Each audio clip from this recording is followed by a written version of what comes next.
أعوذ بالله من الشيطان الرجيم. بسم الله الرحمن الرحيم.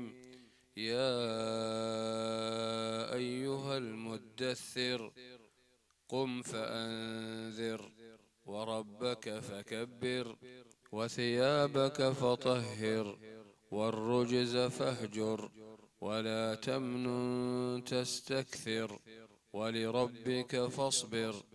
فإذا نقر في الناقور فذلك يومئذ يوم عسير على الكافرين غير يسير. ذرني ومن خلقت وحيدا وجعلت له مالا ممدودا وبنين شهودا ومهدت له تمهيدا ثم يطمع أن أزيد. كلا إنه كان لآياتنا عنيدا سأرهقه صعودا. إنه فكر وقدر فقتل كيف قدر ثم قتل كيف قدر ثم نظر ثم عبس وبسر ثم أدبر واستكبر فقال إن هذا إلا سحر يؤثر. إن هذا إلا قول البشر سأصليه سقر وما أدراك ما سقر. لا تبقي ولا تذر لواحة للبشر عليها 19.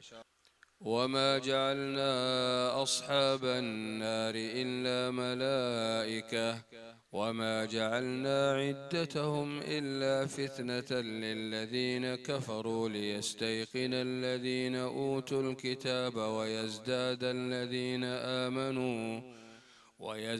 الذين آمنوا إيمانا ولا يرتاب الذين أوتوا الكتاب والمؤمنون وليقول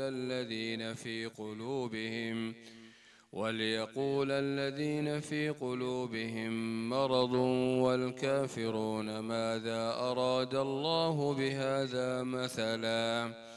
كذلك يضل الله من يشاء ويهدي من يشاء وما يعلم جنود ربك إلا هو وما هي إلا ذكرى للبشر.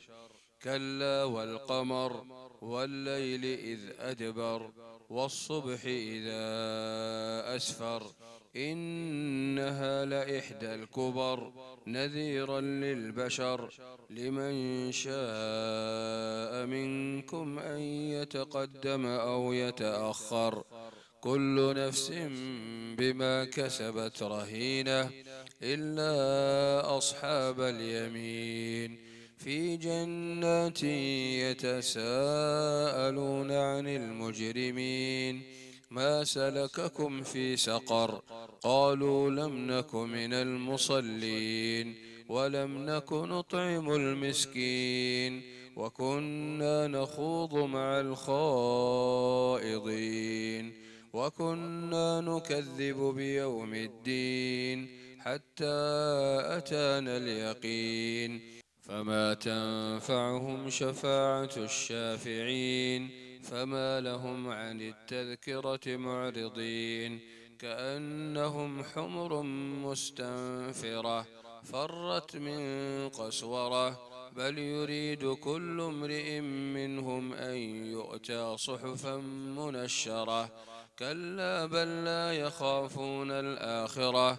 كلا إنه تذكرة فمن شاء ذكره وما يذكرون إلا أن يشاء الله هو أهل التقوى وأهل المغفرة.